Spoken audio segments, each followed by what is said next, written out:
সেনাপতি,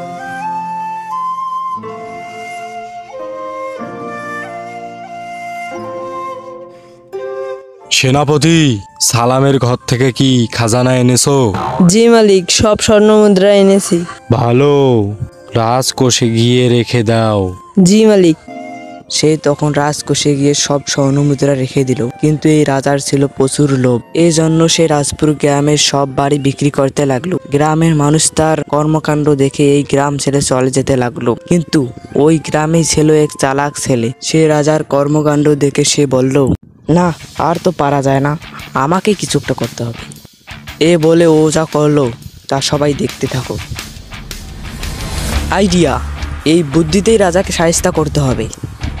এই বলে সে গেল এক দোকানে, সেখান থেকে কিছু জিনিস কিনে নিয়ে আসলো তার বাড়িতে। পরের দিন সকালে রাজার কাছে এলো এক সাধু।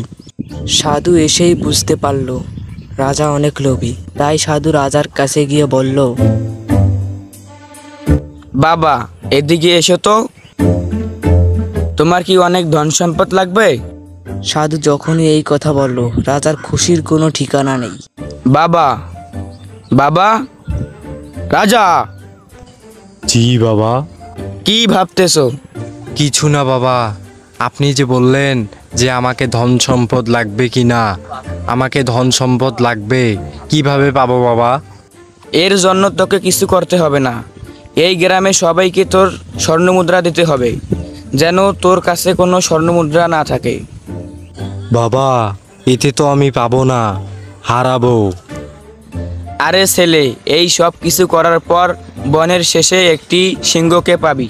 তার কাছে গিয়ে এই সব কিছু তোকে বলতে হবে। তখনই তুই যে ধন সম্পদ বিলিয়ে দিয়েছিস তার 10 ডবল পাবি। আর কি, এই কথা মতো রাজা সবাইকে স্বর্ণমুদ্রা বিলিয়ে দিল। তারপর রাজা সিংহকে যখনই বলতে যাবে, অনেকদিন পর একটা শিকার পাইলাম। কিন্তু এই রাজা তো আর জানে না সাধু আর কেউ না, এরই গ্রামের এক চালাক ছেলে। এই বলে আমাদের গল্প আমরা শেষ করলাম।